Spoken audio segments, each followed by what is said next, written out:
के गुंडों को भी कहकर जाता हूं, दूसरे चरण में भी मत निकलना, वरना 5 तारीख के बाद उल्टा लटका कर सीधा। पहले चरण में डीडी के गुंडे घर के बाहर नहीं निकले हैं और मैं दीदी के गुंडों को भी कहकर जाता हूं, दूसरे चरण में भी मत निकलना, वरना 5 तारीख के बाद उल्टा लटका कर सीधा। बड़ी खबर का रुख करेंगे। स्मृति ईरानी का राहुल गांधी पर बड़ा तंज दर्शकों सामने आ गया है। इंडी गठबंधन को दिशा नहीं दे पाएंगे राहुल गांधी। स्मृति ईरानी ने तंज कसा है। बंगाल रिजल्ट से इंडी गठबंधन की नाकामी उजागर हो चुकी है। पश्चिम बंगाल में देखिए जो रुझान आ गए हैं, दोपहर के 1:30 बज चुके हैं और लगभग आप कह सकते हैं कि ये तय परिणाम है। 192 सीट, 192। गजब शानदार प्रदर्शन बीजेपी का। और अब स्मृति ईरानी ने राहुल गांधी पर देखिए तंज कस दिया है। उन्होंने पूरा का पूरा इंडिया अलायंस पर तंज कसा है, कड़ा पलटवार किया है, प्रहार किया है, तीखा हमला बोला है। कह रही हैं कि बंगाल रिजल्ट से इंडी गठबंधन की नाकामी उजागर हो चुकी है और ये कांग्रेस पार्टी है, कभी आगे नहीं आ पाएगी। तमाम यहाँ पर देखिए कटाक्ष का तो ये समय है, लोकतंत्र का पावन दिन तो है, लेकिन जो पार्टी जीती है वो कटाक्ष करेगी। विपक्ष जो है वो लगातार चुनाव में कटाक्ष कर रही थी बीजेपी पर, लेकिन अगर पश्चिम बंगाल में देखिए रसगुल्ला बट रहा है, झालमुड़ी आपको दिखा रहे हैं। देखिए झालमुड़ी तो गजब वायरल हो चुका है। अब जो लोग झालमुड़ी नहीं खाते थे ना, वो भी झालमुड़ी लग रहा है खाते नजर आएंगे, क्योंकि प्रधानमंत्री ने जब से झालमुड़ी खाया पश्चिम बंगाल की रैलियों में जाकर, तब से पश्चिम बंगाल का झालमुड़ी फेमस हो चुका है।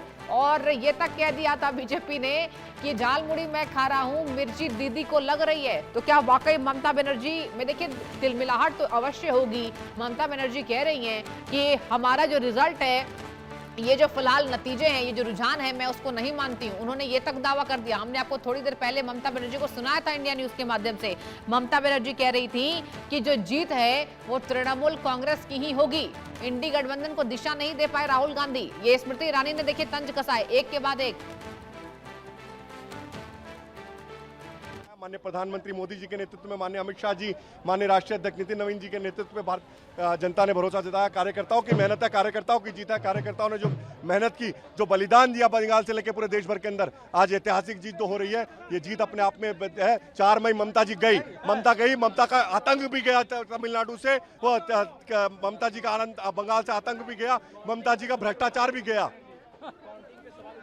देखिए अब तो ममता जी सवाल उठाती रहेंगे, उन्हें देश के ऊपर सब चीजों पे सवाल उठाती हैं, सभी लोकतंत्र पे सवाल उठाती हैं, इलेक्शन कमीशन पे, सीबीआई पे। उनको देश की संवैधानिक संस्थाओं पर भरोसा तो है नहीं, इसलिए देश की जनता ने उनको नकार दिया है। आज देश की जनता ने उनको नकार दिया है। ये माननीय भारतीय जनता, जो मोदी जी के, माननीय प्रधानमंत्री जी के नेतृत्व में, माननीय प्रधानमंत्री जी, गृह मंत्री जी अमित शाह जी और हमारे राष्ट्रीय अध्यक्ष नितिन नवीन जी की नेतृत्व में जीत हुई है। मैं धन्यवाद करना चाहूंगा देश की जनता का। और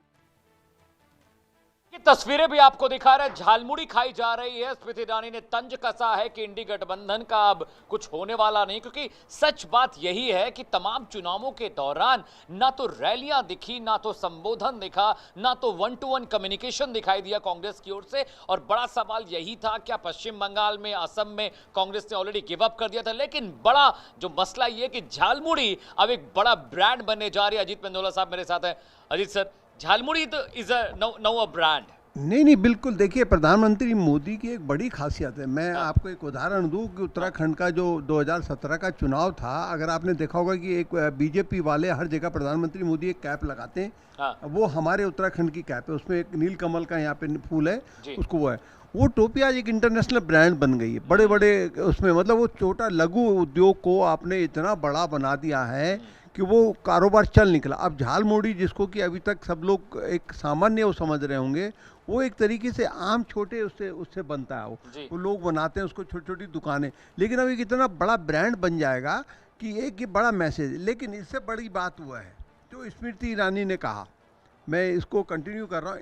इंडी गठबंधन, जो इंडिया गठबंधन बना, हैरान हूँ मैं इस बात से कि आप देखिए कि इंडिया गठबंधन का नेतृत्व को लेकर पहले 2022 में ममता बनर्जी 2022 नहीं, जो इससे पहले का चुनाव था 21 का, 2021 के चुनाव में ममता बनर्जी चाहती थी यूपीए का नेतृत्व गांधी फैमिली छोड़ दे, लेकिन गांधी फैमिली नहीं मानी। उससे पहले नीतीश कुमार जो बिहार के मुख्यमंत्री थे, उन्होंने कोशिश करी थी, जब वो वहाँ पे सरकार चला रहे थे उसके आरजेडी के साथ मिलके, उन्होंने कहा था कि मेरे को आप विपक्ष का चेहरा बनाइए, लेकिन नहीं माने। उसके बाद उन्होंने सेकंड कोशिश तब करी थी इंडिया गठबंधन का, जब गठन करा था नीतीश कुमार, लालू यादव, इन सब लोगों ने मिलके, ममता बनर्जी भी उसमें शामिल। उसके पीछे मंशा यही थी विपक्ष की कि नीतीश कुमार को इंडिया गठबंधन का नेता बनाया जाए और वो 2024 में चुनाव लड़े इंडिया गठबंधन के फेस बन के। लेकिन कांग्रेस ने कहा भाई साहब, हमारे यहाँ गांधी फैमिली के अलावा कोई दूसरा नेता बन नहीं सकता। और आज उसी का नतीजा है, कांग्रेस की एक ऐसे फैसलों की वजह से इंडिया गठबंधन तो खैर ख़त्म अब होगा ही होगा, इसमें कोई संदेह मेरे को है नहीं। लेकिन सबसे ज़्यादा चिंता मेरे को है कि 140 साल पुरानी कांग्रेस पार्टी, वो कहाँ जाकर अब उसकी स्थिति क्या होगी। देखिए, जो मैं अगर जैसे लोग कहते हैं, अगर राहुल गांधी को लगता है कि दलित और पिछड़ों की राजनीति करके वो 120-25 सीटें ले आएंगे लोकसभा में, तो प्रधानमंत्री मोदी और बीजेपी के रणनीतिकारों ने दिखा दिया है बंगाल के चुनाव में कि वो रणनीति कांग्रेस की नहीं चलने वाली है। कांग्रेस को कि ये तथाकथित मोहब्बत की दुकान खोलने वाले जो नारा जिन्होंने राहुल। ठीक है सर, मैं आपके पास आ रहा हूँ। सृष्टि का रुख करते हैं, बड़ी खबर उनके कुछ पास है। सृष्टि, क्या बड़ी खबर, जरा दर्शकों को बताइए। जी बिल्कुल। और देखिए, यहाँ पर ममता बनर्जी के आवास के बाहर जो है वो जय श्री राम के नारे लगाए जा रहे हैं। असम चुनाव की भी बात कर लेते हैं। कांग्रेस की देखिए बड़ी हार हुई है दर्शकों। जी हाँ, असम में भी कांग्रेस ने कहा था कि इस बार बीजेपी को हम नहीं आने देंगे, और तमाम यहाँ पर देखिए वार पलटवार। असम चुनाव में कांग्रेस की बड़ी हार हुई है और असम में भी बीजेपी जो है वो कमाल करती नजर आ रही है। एक के बाद एक राज्यों के देखिए नतीजे लगभग साफ हो गए। जोरहाट से गौरव गोगोई चुनाव हार गए हैं। सबसे बड़ा नाम था वहां पर गौरव गोगोई का, और देखिए चुनाव हार चुके हैं जोरहाट से। कांग्रेस का बड़ा चेहरा गौरव गोगोई, बड़े नेता हैं। देखिए, कांग्रेस पार्टी अगर इन बड़े दिग्गजों पर ताल ठोक रही थी तो क्या वो वजह है? देखिए, मंथन करना होगा। केवल बीजेपी को इल्जाम लगाकर उसके ऊपर ये देखिए काम नहीं चलेगा, जनता नहीं मानेगी। कोलकाता में लगे देखिए जय श्री राम के नारे, बड़ा अपडेट सामने आया है। ममता बनर्जी के घर के बाहर लगे नारे। असम चुनाव में कांग्रेस को बड़ी हार हुई है। आपको इंडिया न्यूज के माध्यम से एक एक अपडेट दे रहे हैं। 5 राज्यों के विधानसभा चुनाव के नतीजे देखिए लगभग साफ हो गए हैं। जोरहाट की बात करें, गौरव गोगोई चुनाव हार गए हैं। देखिए, उन्होंने ही हेमंता बिश्वा शर्मा पर प्रहार किया था। और कोलकाता की बात करते हैं तो देखिए जय श्री राम के नारे लगाए जा रहे हैं, झालमुड़ी खाई जा रही है, रसगुल्ला बांटे जा रहे हैं, संदेश बांटे जा रहे हैं। ममता बनर्जी के आवास के बाहर ये नारे लगाए गए हैं, जय श्री राम के नारे। क्योंकि देखिए, बीजेपी ये कहती थी कि ममता बनर्जी को जय श्री राम के नारों से चिढ़ है। हालांकि ममता बनर्जी ने इस बात पर लगातार बीजेपी का पलटवार किया था और कहा था कि बीजेपी जो है हिंदू कार्ड खेलती है। और असम की आपको बताएं, कांग्रेस का बड़ा चेहरा है गौरव गोगोई, चुनाव हार रहे हैं। देखिए, राहुल गांधी को बैठकर मंथन करना होगा, ये जरूरी बातें आ गई है सामने। कि देखिए, यहाँ पर केवल असम में ही नहीं, अगर बंगाल की बात करें, अधीर रंजन चौधरी भी वैसे ही गौरव गोगोई जितने ही बड़े नाम हैं, अगर पश्चिम बंगाल के लिए, वो भी चुनाव हार गए हैं। फिलहाल मतलब देखिए रुझान जो है वो सामने आ गए हैं। नतीजे यही लगभग होने वाले हैं। थोड़ा सा आंकड़ा जो है आगे पीछे यहाँ पर पिछल सकता है या आगे बढ़ सकता है। असम में कांग्रेस का बड़ा चेहरा गौरव गोगोई चुनाव हार रहे हैं जोरहाट से। और इसके साथ असम में अगर बात की जाए तो हेमंता बिश्वा शर्मा की जो पार्टी यानी कि बीजेपी है, ये कमाल करती नजर आ रही है। असम में भी, असम में और पश्चिम बंगाल में तो मतलब सुपर्ब। यहाँ बीजेपी में जश्न का माहौल है। देखिए, जलेबियां तली जा रही है, आपको दिखा रहे तस्वीरें। कार्यकर्ताओं में जश्न का माहौल है। आज ही लग रहा है जैसे होली सामने आ रही है। देखिए, यहाँ पर भगवा रंग के गुलाल से यहाँ कार्यकर्ता जश्न मना रहे हैं। असम में कांग्रेस का बड़ा चेहरा गौरव गोगोई और मेरे सहयोगी देखिए लगातार फुल एनर्जी के साथ अमित भी लगातार बने हुए। Amit, over to you. और देखिए मेरे साथ इस वक्त बाबूलाल मरांडी साहब जुड़ रहे हैं। जरा उनसे भी इंटरेस्टिंगली ये सवाल पूछना जरूरी है कि आखिरकार ये जो मैंडेट आया है, मरांडी साहब बहुत बहुत स्वागत है इंडिया न्यूज पर। ये जो मैंडेट आया पश्चिम बंगाल का, असम का, पहले तो मैं आपका रिएक्शन जानना चाहता हूं, आप कैसे देख रहे हैं इस मैंडेट को? मरांडी साहब। देखिए, पश्चिम बंगाल की जनता ने इस बार, क्योंकि पिछले 15 वर्षों से तृणमूल कांग्रेस की जो गुंडागर्दी चल रही थी उससे जनता ने मुक्ति पाई है और देश के प्रधानमंत्री नरेंद्र मोदी जी के ऊपर भरोसा किया है और विश्वास किया है कि देश के प्रधानमंत्री नरेंद्र मोदी जी, देश के गृह मंत्री अमित शाह जी ही इस गुंडागर्दी से हमें बचा सकता है और सुरक्षा भी दे। और बंगाल की जनता ने इस पर विश्वास की और लोगों ने मोहर मारी और इसलिए अब स्पष्ट रूप से दिख रहा है, जिस दिन चुनाव समाप्त हो गया था, रिकॉर्ड तोड़ जब लोगों ने मतदान किया और उसी समय ये समझ में आ गया था कि इस बार बीजेपी सरकार, और अब साफ दिख रहा है। इसलिए इस जीत के लिए बंगाल की जनता को बहुत बहुत बधाई है, हमारे कार्यकर्ता को और देश के प्रधानमंत्री और गृह मंत्री, हमारे पार्टी के सभी नेताओं, जिन लोगों ने काफी मेहनत किया था, परिश्रम किया था और जनता ने वहां बीजेपी के ऊपर जो भरोसा किया, विश्वास किया, उन सबको इस जीत का श्रेय जाता है। बहुत बहुत धन्यवाद। मरानी साहब, आपने नेशनल लेवल पे भी और स्टेट लेवल दोनों जगहों पर आपने बहुत बखूबी काम किया। आप पहले मुख्यमंत्री रहे हैं झारखंड के। गौरव गोगोई साहब भी चुनाव हार गए हैं। पश्चिम बंगाल में जितने बड़े चेहरे थे टीएमसी के, सब चुनाव हार गए हैं। और कल्याण बनर्जी ने अमित शाह जी के लिए जिस तरह की भाषा का इस्तेमाल किया, और जब जब पीएम मोदी को गालियां दी गई या अमित शाह साहब को गालियां दी गई या बीजेपी के बारे में आप शब्द कहे गए, वो उल्टा ही पड़ा है। मरानी साहब, आप देखिए, झारखंड से लेकर दिल्ली तक, दिल्ली से लेकर छत्तीसगढ़, पंजाब, चाहे आप किसी भी राज्य की बात कर लें। मरानी साहब देखिए, जहां गाली का उसी समय समझ में आ गया था ये लोग चुनाव बुरी तरह से हार रहे हैं। जब चुनाव हारते हुए लोग होते हैं तो फिर उनके मुंह से कोई, जुबान से कोई अच्छी शब्द निकल ही नहीं सकता है जी। और उन लोगों को यह गलत फहमी है, शायद लगता है कि जितनी अधिक गाली देंगे जनता हमें पसंद करेंगे, लेकिन ऐसा होता नहीं है। जनता उसका उल्टा करती है, क्योंकि देश में इस प्रकार के नेताओं को कोई पसंद नहीं करते और इसलिए इन लोगों का उल्टा परिणाम हुआ। जिस प्रकार से चुनाव के बाद भी जिस प्रकार से अभिषेक बनर्जी बोल रहे थे या ममता बनर्जी बोल रही थी, तो लग रहा था कि वो धमकी दे रहे थे। लगातार विपक्ष ये आरोप लगाता रहा है। अभी ममता बनर्जी का भी बयान है, वो कह रही हम चुनाव जीत रहे हैं, एसआईआर की वजह से टीएमसी कमजोर पड़ गई। कांग्रेस की ओर से भी राहुल गांधी भी कह रहे थे कि बीजेपी मैनेज करती है चुनावों को। लेकिन इस बार के जो नंबर्स हैं, वोट कटने के, जो एसआईआर की प्रक्रिया में बहुत सारे वोटर कटे, उसके बाद भी 50 सालों में सबसे ज्यादा वोटिंग पश्चिम बंगाल में हुई है। इस तरह के आरोपों पर आपका क्या कहना है? देखिए, वोट कहाँ कटे भाई, जो व्यक्ति मर गए हैं तो उसका वोट तो कटेगा ही। जो बंगाल से कहीं पलायन कर गए उनका भी तो वोट कटेगा ही।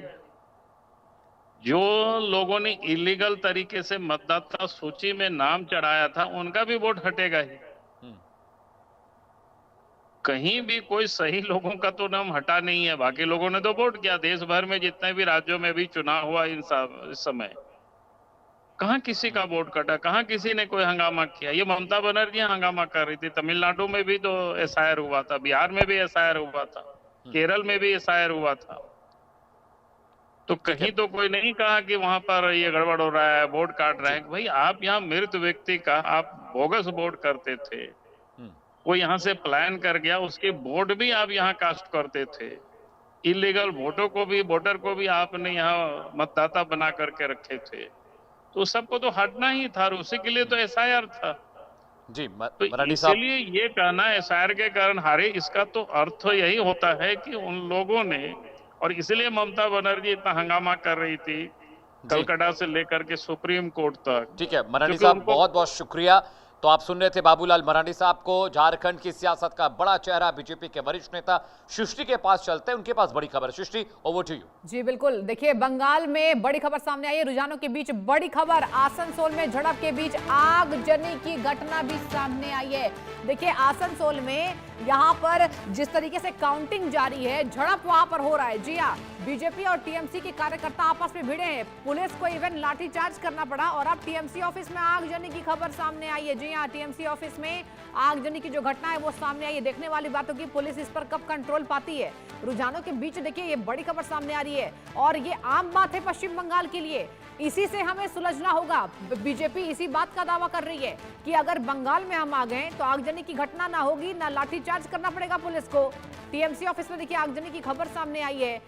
बीजेपी और टीएमसी के कार्यकर्ता आपस में भिड़ रहे हैं, पुलिस पकड़ के लेकर जा रही है। आपको हमने तस्वीरें भी दिखाई थी जिस तरीके से वहां पर अराजकता फैलाने वाले लोगों पर पुलिस जो है वो शिकंजा कस रही है। पश्चिम बंगाल के आसनसोल में दर्शकों झड़प के दौरान आगजनी हुई है और देखिए ये आपको तस्वीरें खूबसूरत दिखा रहे हैं। थलापति विजय के घर के बीच में जश्न का देखिए माहौल है, शानदार यहाँ प्रदर्शन। अभिनेता से नेता बन चुके थलापति विजय, उनके घर में देखिए कितनी खुशी है। खुशी का इजहार करते उनके परिवार के सदस्य के लोग जो है वो नजर आ रहे हैं। गजब की पार्टी ने कमाल किया उनकी। और आपको बता दें जिस तरीके से यहाँ पर प्रदर्शन रहा है, आप देखिए वहां पर जो वहां मीडिया के जो कर्मचारी है वो भी मौजूद है, बातचीत कर रहे हैं। उनके जो परिवार के लोग हैं वो बयां कर रहे हैं कितनी मेहनत यहाँ पर जो की है उन्होंने।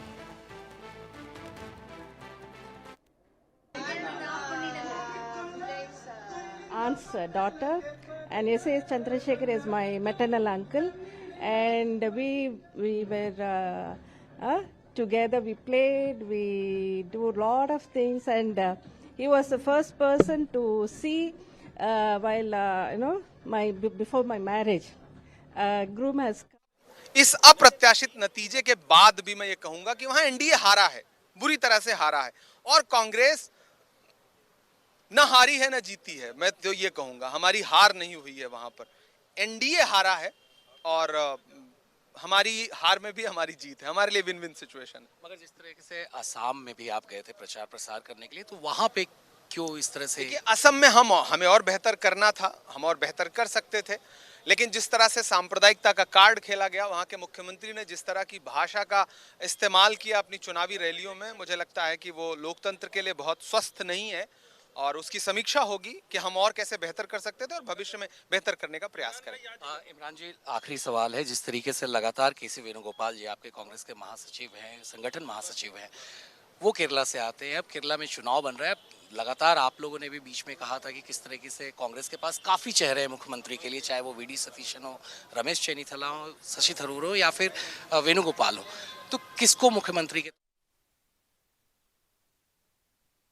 इमरान प्रतापगढ़ी साहब को सुनते कांग्रेस के नेता है, लेकिन मैथिली ठाकुर मेरे साथ हैं। She is a young leader, singer हैं और इस बार पहली मर्तबा वो जीत कर आई हैं, बिहार से विधायक है। मैथिली, बहुत बहुत स्वागत है आपका इंडिया न्यूज पर और बहुत खुश होंगी आप कि कम से कम जो बात आपने उस दिन मुझसे कही थी इंटरव्यू में कि पश्चिम बंगाल में आप सरकार बनाने जा रही हैं, आपने असम के लिए भी कहा था कि हम असम में भी सरकार बना रहे हैं, आपने जो कहा वो तस्वीर पर दिखाई दे रहा है। मैथिली जी, बहुत बहुत बड़ा दिन है, ये ऐतिहासिक दिन है कहीं ना कहीं, क्योंकि आज भारतीय जनता पार्टी के कार्यकर्ता जिन्होंने अपना खून पसीना बहाया एक समय पर, जहां बंगाल की धरती पर ही मैं जब कैंपेन के दौरान मैंने एक ऐसा घर देखा एक कार्यकर्ता का जो टीएमसी के लोगों ने जला दिया था, उस इंसान को जीते जी जला दिया था, दोनों बाप बेटा दोनों को जला के मार दिया था। तो ऐसे ऐसे कृत्य जो बंगाल में टीएमसी ने किए, कहीं ना कहीं आज उनको उनकी सजा मिल रही है। ये बदला जो महिलाओं ने लिया है, जो नारी शक्ति बंधन अधिनियम को लेकर के काफी खुश थे बहुत सारे लोग वहां पर, तो कहीं ना कहीं जो महिलाओं को जो उन्होंने आघात पहुंचाई थी उसका भी फल, बहुत सारी अलग अलग चीजें हैं। लेकिन आज कोई भी नेगेटिव बात करने का दिन नहीं, आज ये खुशी का माहौल है कि जो लोग उम्मीद कर रहे थे, जो लोग चाह रहे थे कि अब उनको बदलाव चाहिए, मैं सीएपीएफ के जवान को, जितने लोग वहां पे डिप्लॉयड थे, उनको धन्यवाद कहना चाहती हूँ कि आपके कारण लोग निडर होकर के घर से बाहर निकले। आप सोशल मीडिया देखेंगे तो बहुत ही ऐसे कुछ इमोशनल वीडियोस हैं जहाँ पे लोग रो रहे हैं जब वो अपने सीएपीएफ के जवानों को देख रहे हैं, उनकी आरती उतार रहे हैं। तो ये माहौल था वहां पे, लोग इस बार पहली बार घर से बाहर निकल के बहुत सारे लोगों ने वोट किया। मैथिली, डेटास हम स्टडी कर रहे थे, पुरुषों के मुकाबले महिलाओं ने ज्यादा वोट किया है पश्चिम बंगाल में, और असम का डेटा अभी हमारे पास नहीं आया है फीमेल वोटर्स का। एक बहुत बड़ा मैसेज है कि अब तक जो महिलाएं घर से नहीं निकल रही थी, वोट नहीं कर रही थी, अब उनके हाथ में मैंडेट है, उनके हाथ में की है। मैथिली, बिल्कुल महिलाओं ने इस बार बिहार चुनाव में भी बहुत अच्छा प्रदर्शन उनका रहा। जिस तरीके से एक वोटिंग परसेंटेज विमेन वोटर्स का था, वो पिछले हर बार से बहुत ज़्यादा था। यही बंगाल में भी देखने को मिल रहा है। तो कहीं न कहीं वो अवेयरनेस लोगों के अंदर आ रही है और हमारे प्रधानमंत्री जी ने महिलाओं के लिए जो-जो काम किया है, नारी शक्ति के लिए जो-जो काम किया है, जो-जो योजनाएँ बनाई हैं और बहुत सारी ऐसी योजनाएँ जो केंद्र सरकार की बंगाल तक पहुँचने ही नहीं दिया जाता था। तो ऐसे बहुत सारी चीज़ें हैं जिसको ध्यान में रखते हुए महिलाओं ने अपना फैसला लिया है, यूथ ने अपना फैसला लिया है, वहाँ के किसानों ने अपना मतलब बहुत सारे ऐसे फैक्टर्स हैं जो बहुत ईज़ी मुझे लगा कि नहीं भारतीय जनता पार्टी को लोगों का प्यार इतना मिल रहा है कि हमको और कुछ मैं अपने लिए बता रही हूँ कि मेरे लिए भी ईज़ी हो गया पूरा चुनाव प्रचार करना क्योंकि मुझे मालूम था मैं जहाँ-जहाँ जा रही हूँ वहाँ पे ऑलरेडी लोगों की आँखों में मैं वो चमक देख रही हूँ भारतीय जनता पार्टी का नाम सुनते ही। मैथिली, चूंकि जय हो विजय हो और बीजेपी को इतना बम्पर मैंडेट मिला है, मैं चाहता हूँ आपकी इतनी मीठी ध्वनि है, आपकी आवाज इतनी प्यारी है, मैं चाहता हूँ एक विजय गीत हो जाए बीजेपी के लिए। अम, राम आएंगे तो अंगना सजाऊंगी, दिया जला के दिवाली मैं मनाऊंगी, मेरे जन्मों के पाप सब मिट जाएंगे, राम आएंगे। जिस तरीके से लोग दिया जला रहे हैं, लोग पटाखे फोड़ रहे हैं, ये माहौल ही कुछ अलग है। और कोई गीत भी गाऊंगी तो मुझे लग रहा है इस एनर्जी को मैच नहीं कर पाएगा जो मैं स्क्रीन पे देख रही हूँ। इतने खुश, इतने उत्साहित लोग। जी मैथिली, एक आखिरी सवाल आपसे कि अभी जिस तरह का पैटर्न वोटिंग का रहा है, चूंकि आप अभी सियासत में नई नहीं हैं और आप उस दिन कह भी रही थी कि मैं लोगों से मिलती हूं, उनके पास जाती हूं, उनकी भावनाओं को समझती हूं और मैं सीख रही हूं कि राजनीति क्या है, कैसे चीज़ें आगे बढ़ रही हैं। पश्चिम बंगाल में पिछले 15 साल से ममता बनर्जी की सरकार थी। एक महिला मुख्यमंत्री होने के बावजूद वहां की महिलाएं ये कहती थी कि मुख्यमंत्री खुद कह रही हैं कि 7 बजे के बाद घर से बाहर मत निकलो। एक महिला होने के नाते महिला सुरक्षा पर उनका फोकस नहीं था। इसे कैसे देखती हैं आप? इस बार तो ये बंगाल चुनाव जिस तरीके से कंक्लूड हुआ है, इसके बाद बहुत सारे लोगों को इस पूरे चुनाव से बहुत कुछ सीखने को मिलेगा कि एक राज्य जहाँ पे एक महिला मुख्यमंत्री, मैं बोलूँगी कि बहुत सशक्त मुख्यमंत्री, बहुत मजबूत मुख्यमंत्री इतने सालों तक उन्होंने रूल किया, फिर आखिर ऐसी क्या बात हुई जो सभी लोगों ने अपना मन बनाया कि नहीं हमको बदलाव चाहिए। इसके पीछे बहुत सारे कारण हैं। एक तो आपने जो बात बोली ये खुद मैं नोटिस करी थी, मैंने बहुत सारी जगह बोली भी ये बात कि जहाँ पे एक ऐसी मेजर केस के बाद, ऐसे बहुत भयानक हादसा के बाद मुख्यमंत्री जी जो खुद एक महिला है उनका बयान अगर आता है कि 7 बजे के बाद लड़कियों को बाहर जाना ही नहीं चाहिए, तो उस स्टेट की महिलाएँ किसके पास शिकायत करने जाएँ? कम से कम ऐसा तो होना चाहिए ना कि घर का लीडर इतना स्ट्रॉन्ग हो कि आपको डर ना लगे। तो वहाँ के ये एक बहुत बड़ा चीज़ था। दूसरा कि एक कल्चरल आइडेंटिटी क्राइसिस मुझे लगता है आज नहीं तो कल बंगाल में फेस करना पड़ता है, लेकिन अब लोगों ने अपने बंगाल को बचा लिया है। और अब मुझे नहीं लगता कि जिस चीज़ का डर मुझे एज़ एन इंडिविजुअल फ़ील हो रहा था, नॉट एज़ अ पॉलिटिशियन, अब मुझे लग रहा है कि बहुत अच्छी तरीके से बंगाल को रखा जाएगा। और कल्चरल आइडेंटिटी मैंने इसीलिए कहा क्योंकि जब